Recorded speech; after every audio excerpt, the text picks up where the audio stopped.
pour le salut de nos âmes. Dieu de grâce, la Bible nous dit, il envoya sa parole et sa parole est guérie. Par l'autorité divine de Dieu, nous détruisons toute puissance qui ne lève pas ton nom, visible ou invisible. Nous chassons cela dans le nom de Jésus. Tout ce qui est de distraction, lourdeur, froideur, divagation des pensées, nous chassons cela dans le nom de Jésus. Père, nous voulons t'élever dans cette église. Nous voulons t'élever dans cette nuit comme Seigneur et Sauveur au travers de cette parole. Que Jésus-Christ soit élevé comme Seigneur. Que la gloire de l'Éternel, que les anges du ciel couvrent ces lieux. Assiste-nous, Père. Parce que la Bible nous dit, dans Marc chapitre 1, verset 35, au milieu de la nuit, Jésus, qui était là pour prier, nous aussi, nous voulons écouter ta parole. Nous voulons recevoir ce que tu as préparé pour nous, pour la gloire de ton Seigneur, dans les noms glorieux et merveilleux de notre Seigneur. Nous t'avons ici prié. Amen. Amen. Nous acclamons très fort le Seigneur. Acclamons Jésus. Je veux que chaque personne souhaite à celui qui est à gauche, à droite de toi, bonne année 2026. Bien aimé, je veux que tu souhaites à celui qui est à gauche de toi, bonne année 2026. Bien aimé, beaucoup de gens n'ont pas pu y arriver aujourd'hui. Saluer, arriver à saluer le fils de 2 personnes, 3 personnes. Dis-lui bonne année, bonne année. Bien aimé, c'est une grâce. C'est une grâce de Dieu.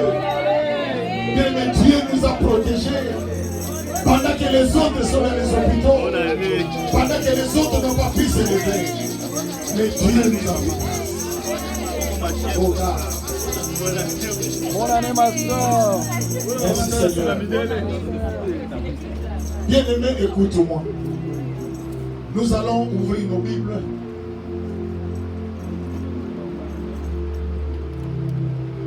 Nous avons des possibilités. Je ne sais pas si la sœur Jeanne peut nous interpréter en anglais, si ça peut aller. Donnez-la le micro. Elle a cette grâce et peut essayer toujours pour faciliter à nous. Je vais essayer d'être là pour donner la chance à tout le monde. C'est une surprise.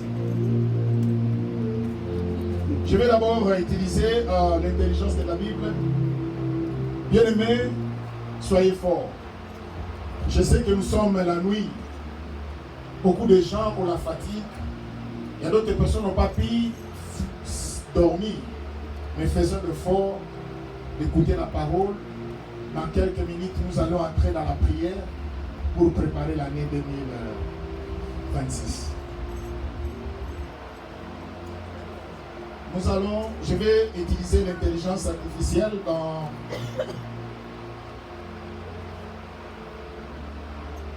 Jean chapitre 14.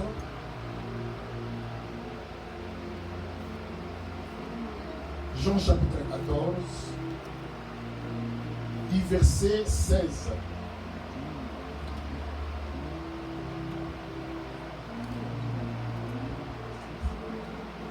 Jusqu'au verset 21.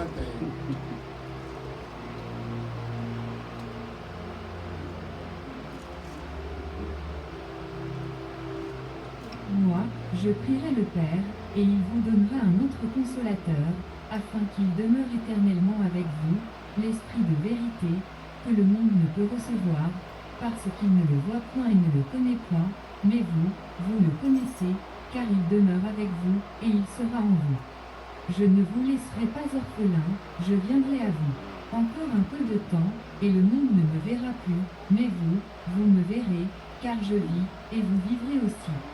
En ce jour-là, vous connaîtrez que je suis en mon Père, que vous êtes en moi, et que je suis en vous. Celui qui a mes commandements et qui les garde, c'est celui qui m'aime, et celui qui m'aime sera aimé de mon Père, je l'aimerai, et je me ferai connaître à lui.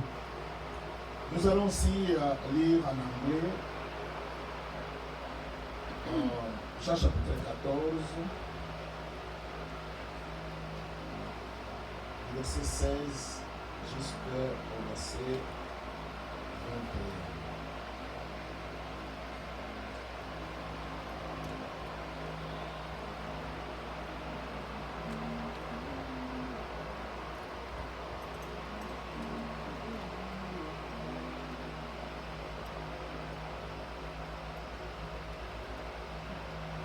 And I will pray the Father, and he shall give you another Comforter, that he may abide with you forever, even the Spirit of truth, whom the world cannot receive, because it seeth him not, neither knoweth him, but ye know him, for he dwelleth with you, and shall be in you.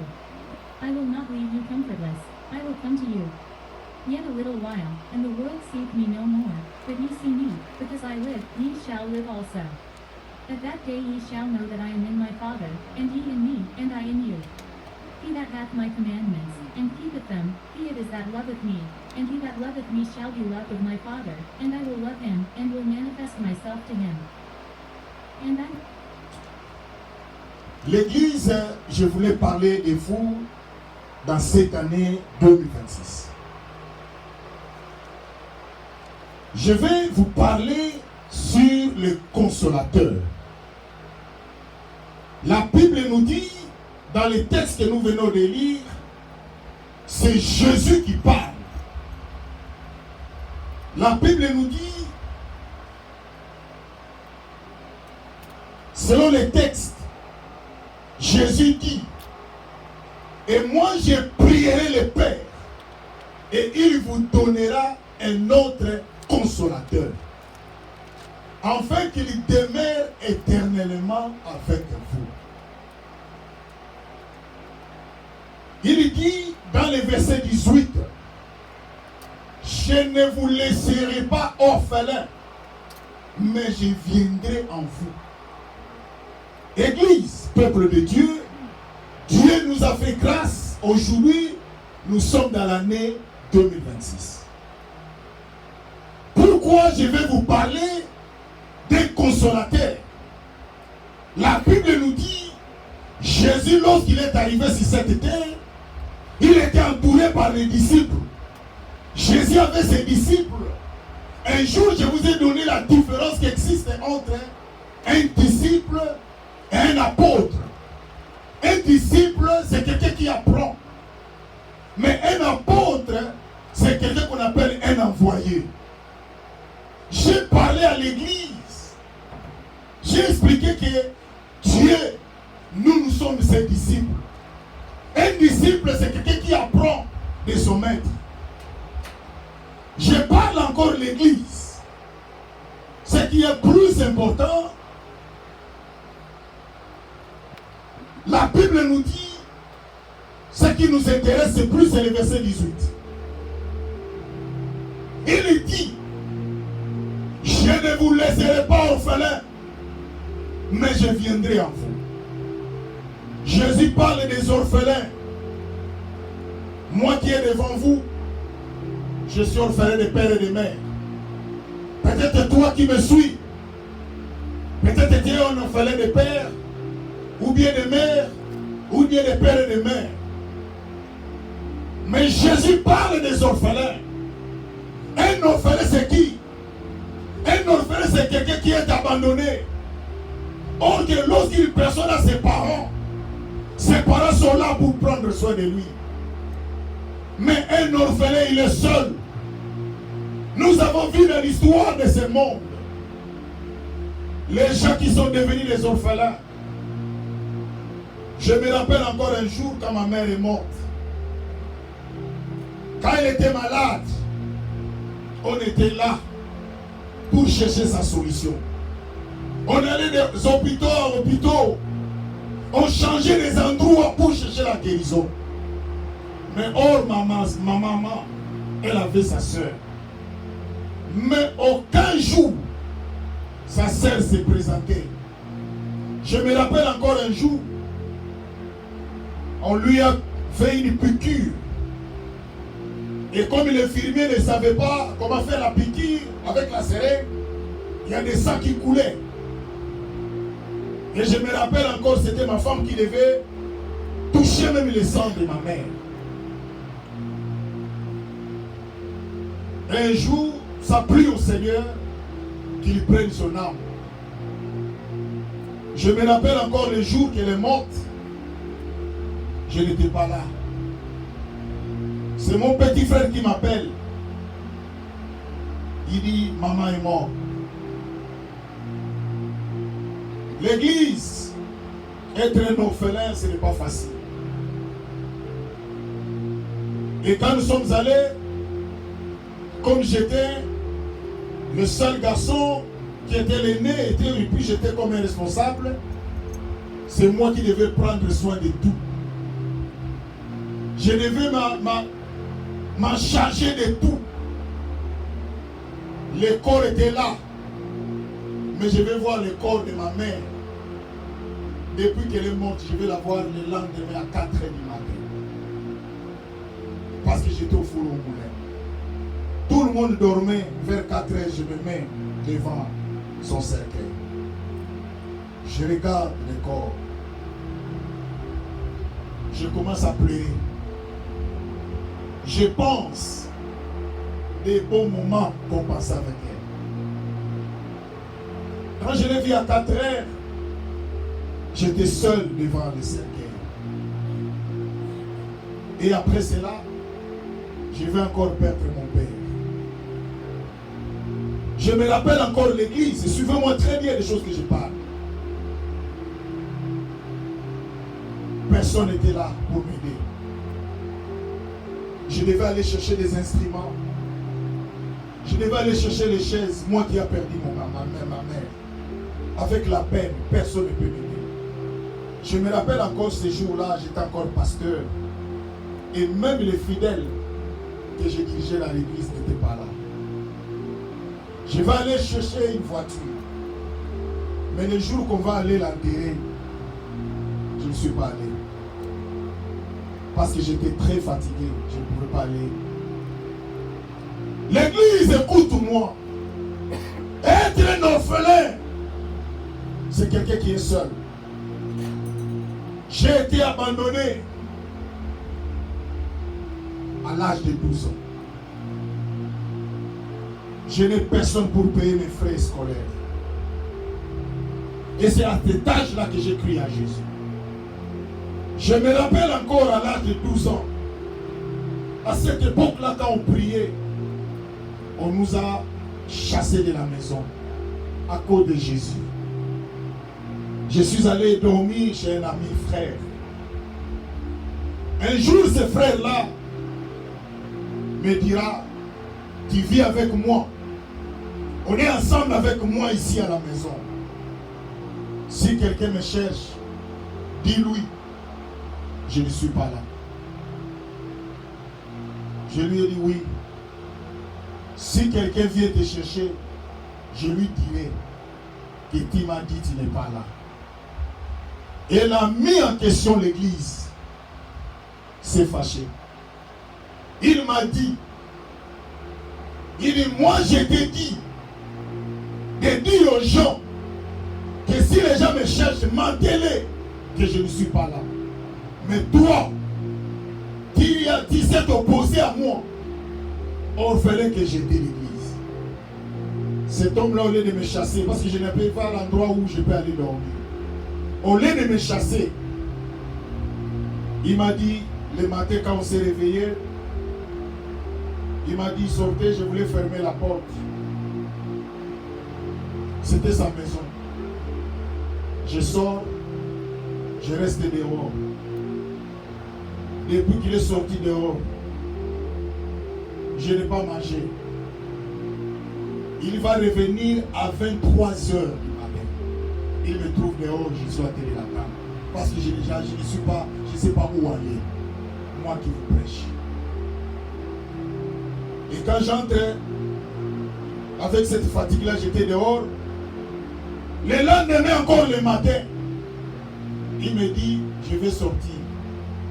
Je me rappelle encore à cette époque-là, je ne connaissais pas comment préparer la nourriture. L'église, être un orphelin, ce n'est pas facile.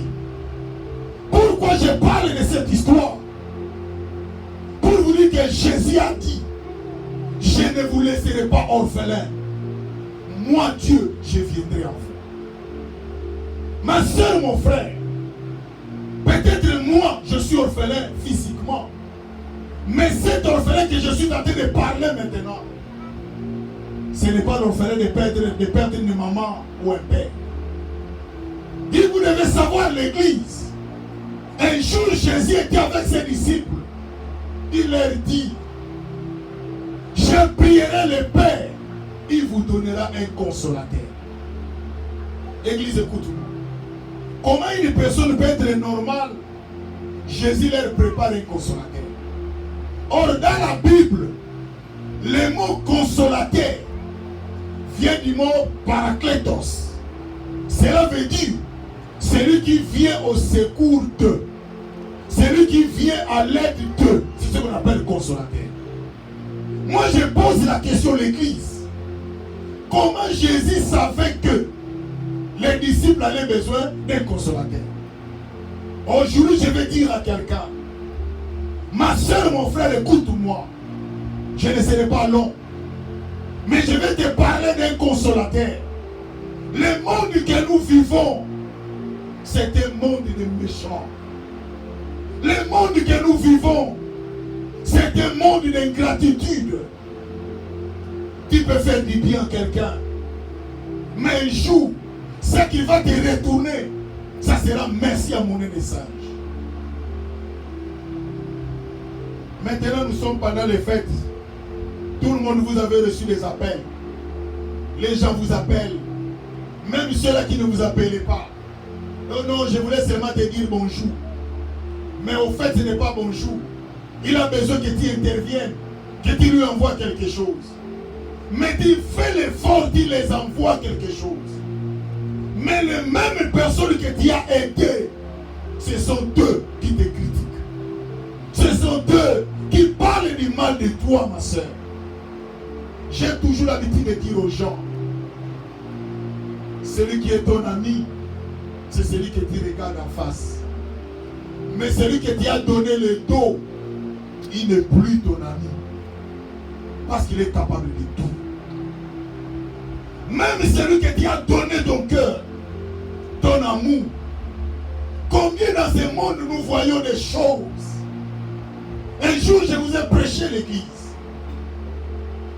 Deux sœurs d'une même mère. L'autre a eu le mariage.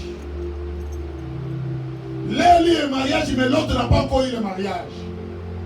Je peux dire par exemple, la petite sœur s'est mariée, mais la grande sœur n'est pas encore mariée. La grande sœur voulait que le mari de sa petite sœur devienne son mari. Comme il n'arrivait pas à prendre ce mari-là, il va prendre la décision de tuer sa propre petite sœur.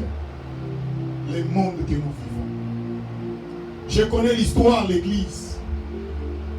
Une sœur s'est mariée, elle appelle sa petite sœur. Et dit, ma petite sœur, je viens de me marier, j'ai besoin de toi pour que tu essayes de m'aider dans la maison. La petite sœur vient pour aider sa grande sœur. Ça, c'est une autre histoire. Pendant que la grande sœur sortait, la petite sœur tournait avec le mari de sa grande sœur.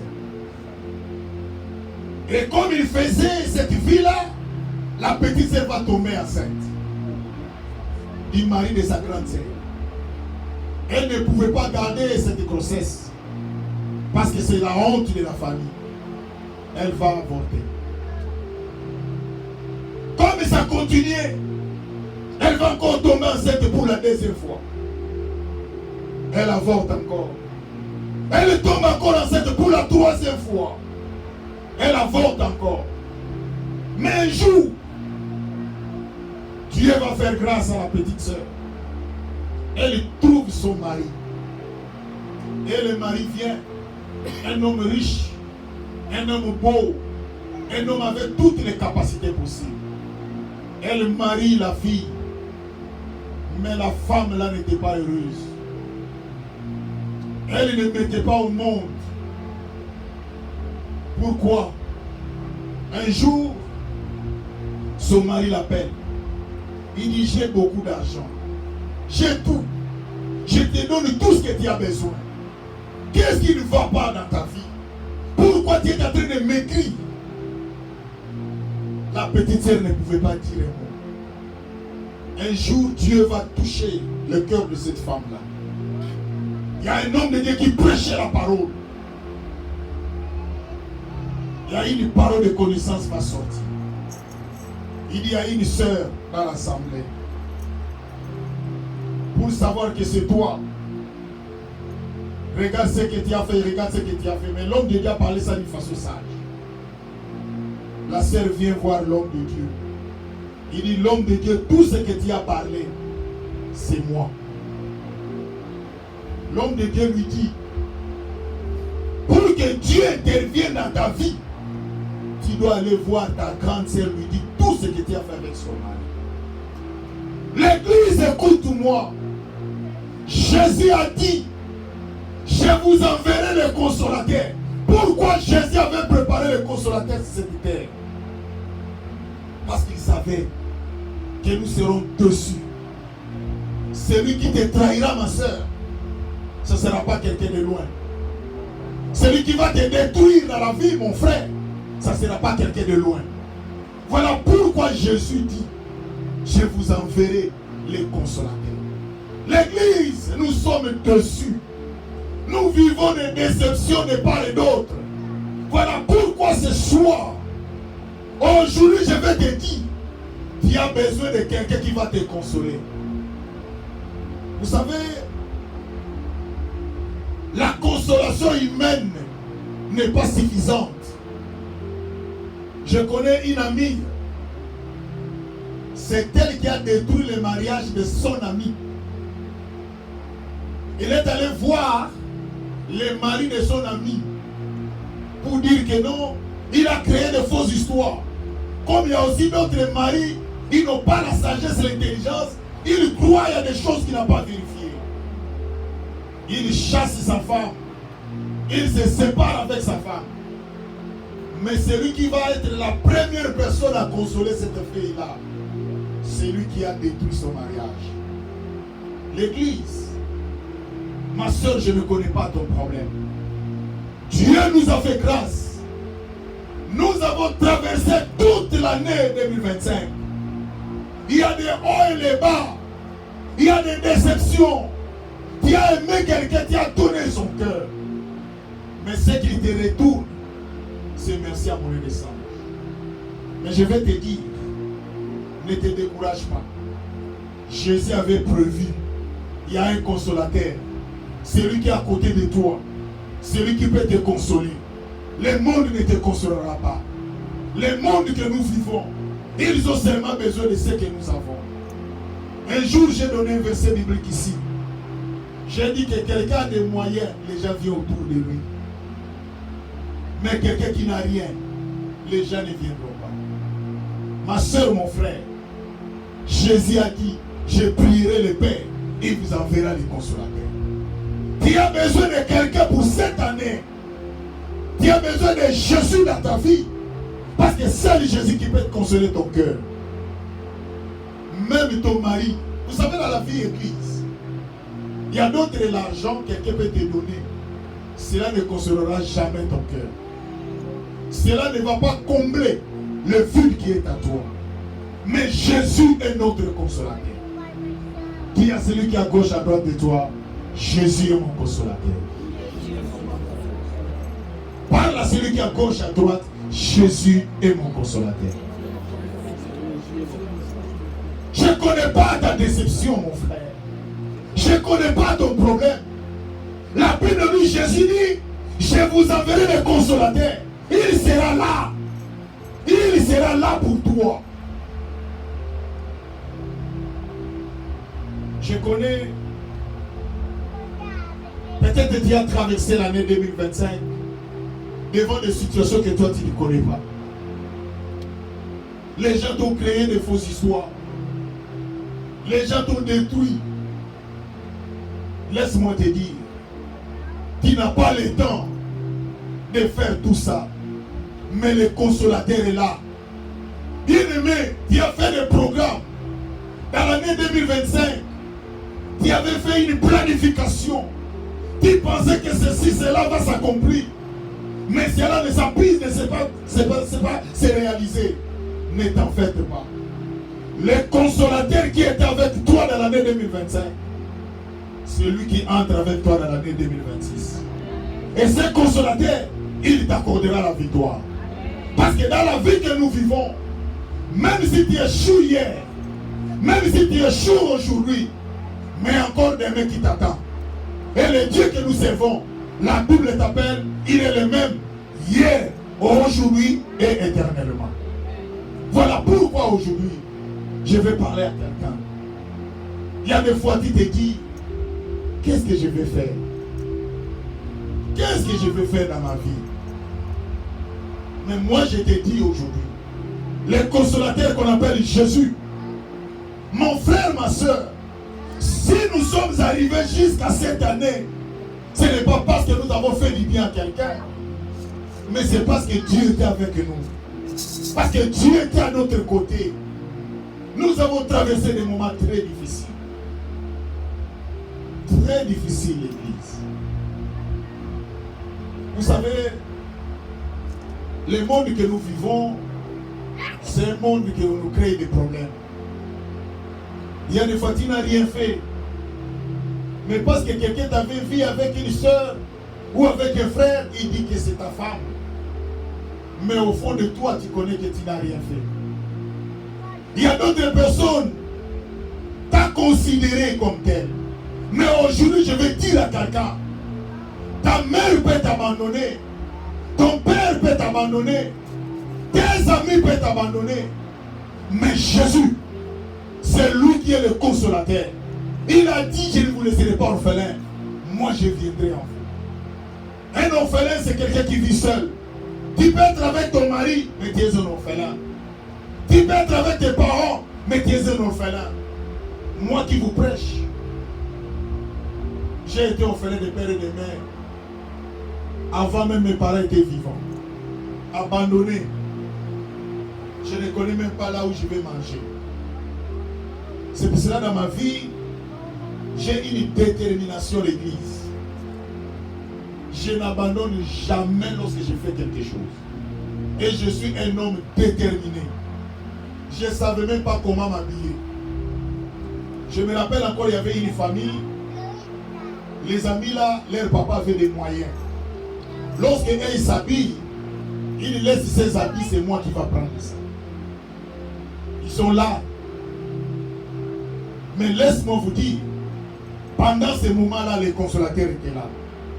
L'église, mon frère, ma soeur, nous vivons dans un monde de méchanceté. Nous vivons dans un monde d'ingratitude. Ma soeur, tu as aidé les gens dans ta vie. Mais ces gens-là t'ont oublié. Ces gens-là t'ont oublié de tout ce que tu as fait pour eux. Tu t'es sacrifié dans des travails pour les aider. Mais ces gens-là, ils ne reconnaissent pas tout ce que tu as fait pour eux. Aujourd'hui, je te dis, ne te décourage pas. Le consolateur est là. C'est lui qui va te consoler. Même si les gens ne t'acceptent pas, même si les gens ne te croient pas, mais le consolateur te croira. Jésus va t'accepter. Le monde que nous vivons. L'église,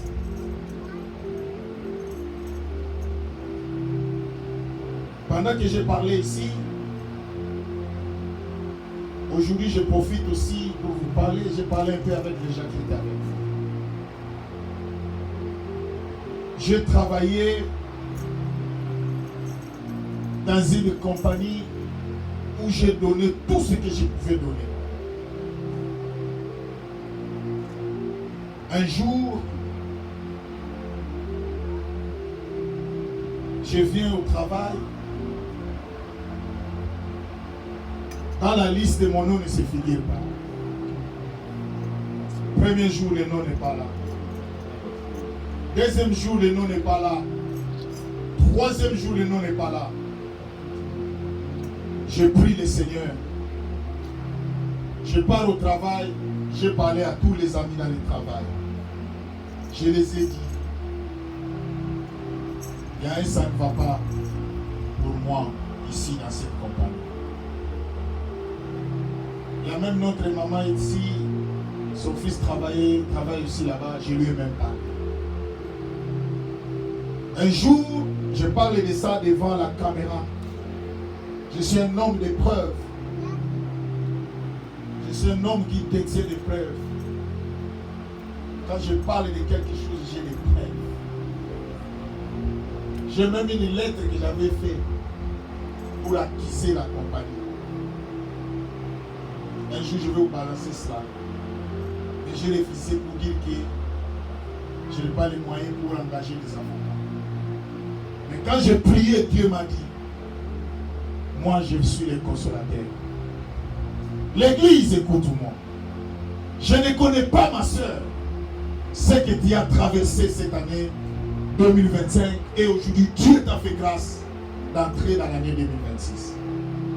Un jour, j'ai parlé d'une histoire pour terminer. Il y avait une femme. Cette femme-là, elle était une étudiante. Avec son mari, c'est-à-dire son boyfriend, comme on dit. Ils étaient tous deux les étudiants. Ils étudiaient. Et la femme dit à l'homme, je vois que nous sommes dans des difficultés pour étudier. Toi et moi, nous sommes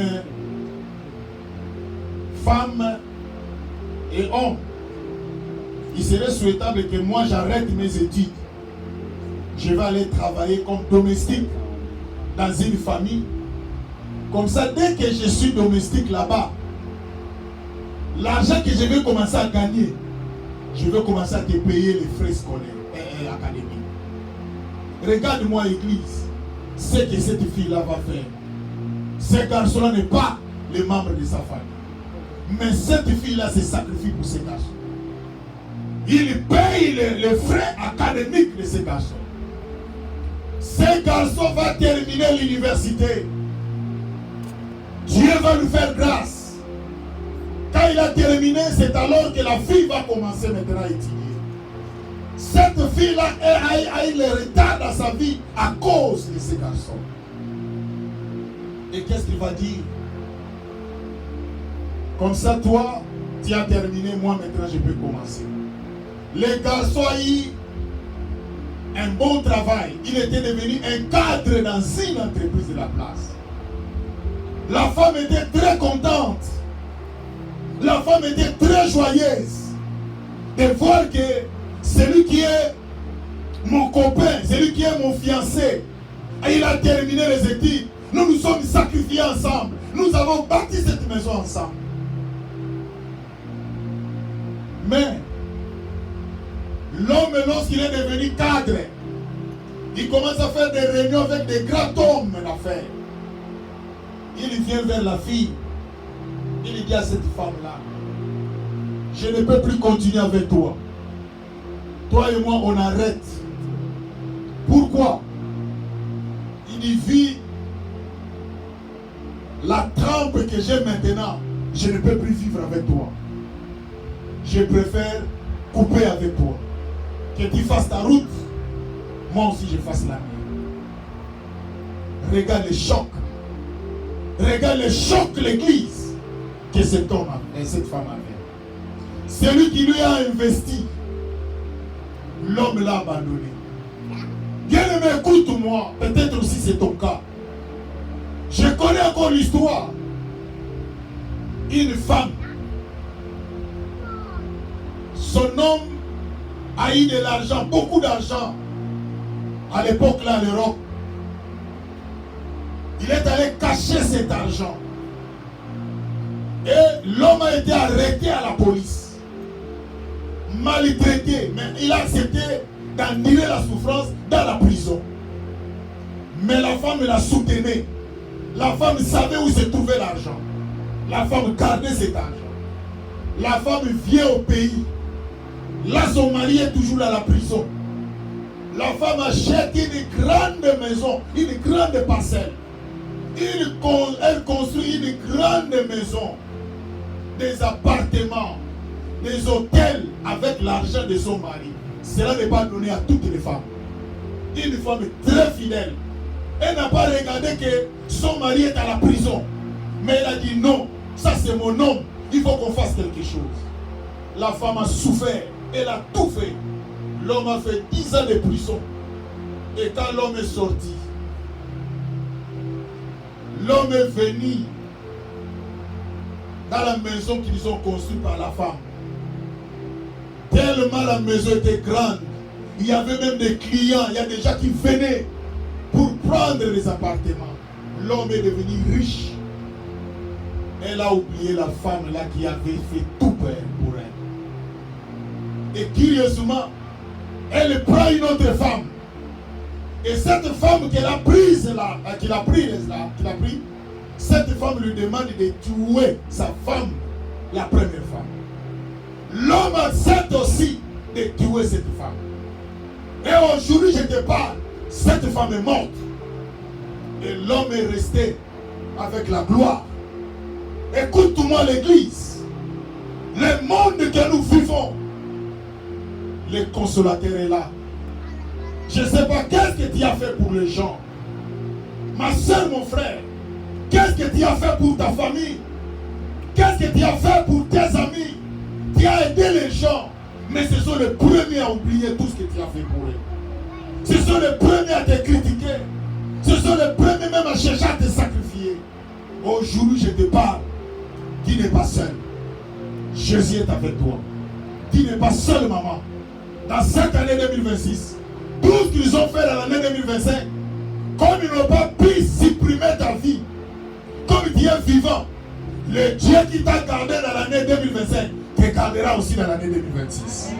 Parce qu'il est le Dieu qui est ton consolateur. Les gens peuvent penser que tu as tout perdu.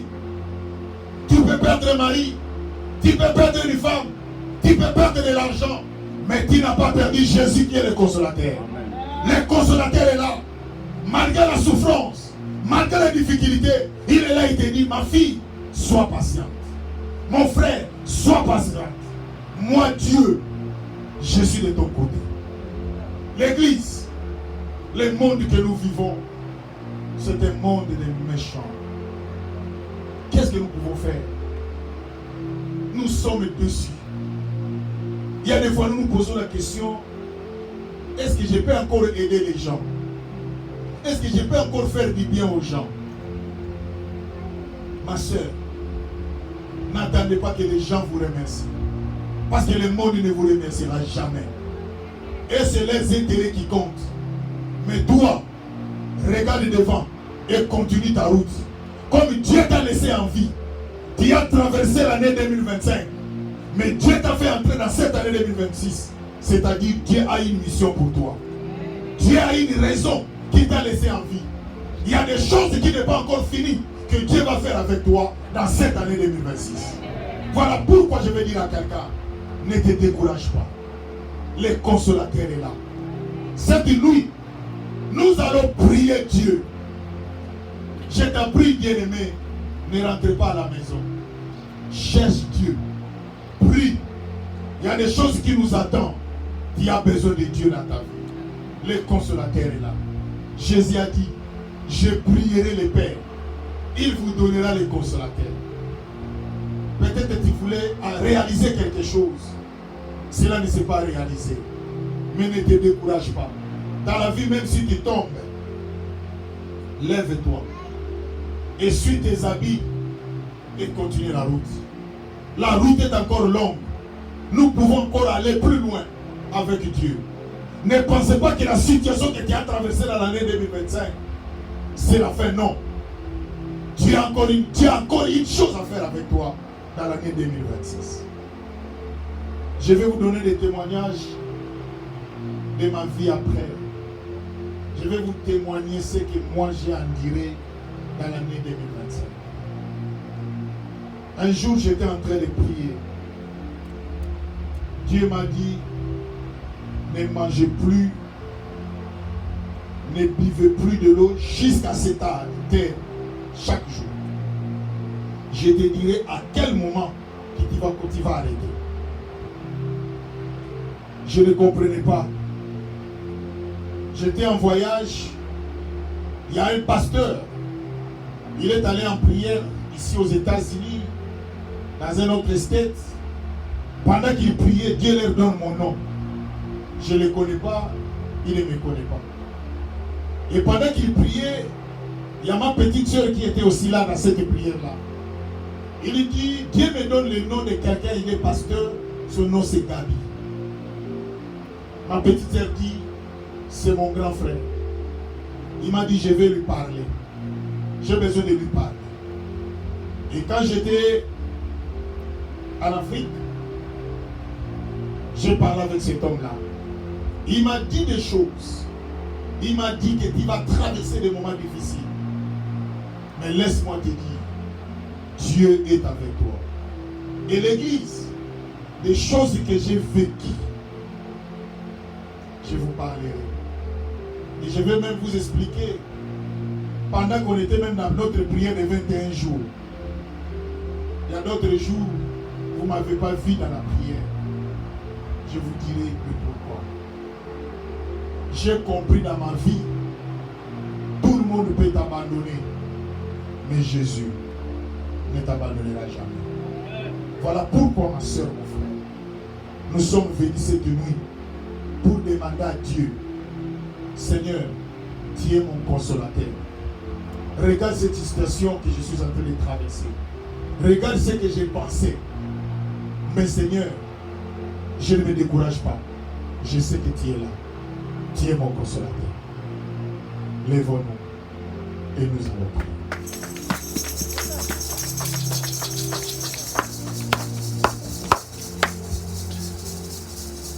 Lève-toi. Bien-aimé, je suis en train de regretter quand les gens sortent pour aller dormir. Vous avez tout le temps de prier. Nous sommes là pour la prière. Je veux que d'abord tu parles à Dieu. Tu parles au Seigneur. Dis Seigneur, tu parles au Seigneur. Dis Seigneur, tu es mon consolateur. J'ai besoin de toi, Seigneur. Je traverse des moments difficiles. J'ai donné de l'argent auquel l'argent. Mais ils ont utilisé l'argent sans résultat. J'ai fait confiance à mon mari ou à ma femme, mais j'ai eu une déception. J'ai fait confiance à mes parents, mais j'ai eu une déception. J'ai fait confiance à mes amis, mais ils m'ont déçu. Seigneur, je sais que si tu m'as laissé encore en vie aujourd'hui, pour entrer dans l'année 2026, c'est-à-dire il y a encore beaucoup de choses que tu vas faire avec moi. Prie le Seigneur dans le nom de Jésus. Prions le Seigneur. Parle à Dieu. Parle au Seigneur. Parle au Seigneur, bien-aimé. Nous avons besoin de Dieu. Oh God. Bien-aimé, parle au Seigneur. Jésus, ce peuple a besoin de toi. Car nous avons besoin de toi, l'Éternel. Il n'y a que toi, l'Éternel. Yahweh, c'est toi qui es notre consolateur, Jésus. C'est toi qui nous console. Nous avons besoin de toi, Jésus. Seigneur, manifeste-toi. Yahweh, nous avons traversé des moments très difficiles. Seigneur, nous n'avons que toi, Jésus. Nous n'avons personne d'autre. Nous sommes des orphelins. Malgré nous sommes entourés par des gens, mais l'espoir, nous les trouvons seuls. Voilà pourquoi Jésus, je viens te demander. Seigneur, assiste-moi. Oh God. Il n'y a que toi l'Éternel. Yahweh marche avec nous. Yahweh marche avec nous, Seigneur. Oh God. Seigneur, sans toi nous ne pouvons rien faire. Sans toi Jésus, nous ne pouvons rien faire, Seigneur. Oh God. Seigneur, tu es notre Dieu, tu es notre Père. Oh God. Oh God. Seigneur, manifeste. Oh Seigneur, manifeste-toi. Dans le nom de Jésus, nous détruisons tout ce qui ne lève pas ton nom, visible ou invisible. Nous chassons cela dans le nom de Jésus. Que la grâce et la faveur du Seigneur soient avec nous.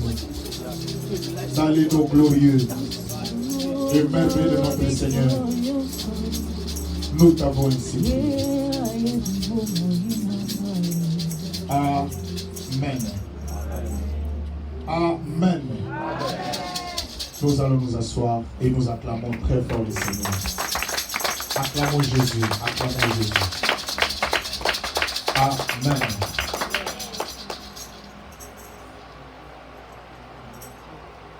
Merci.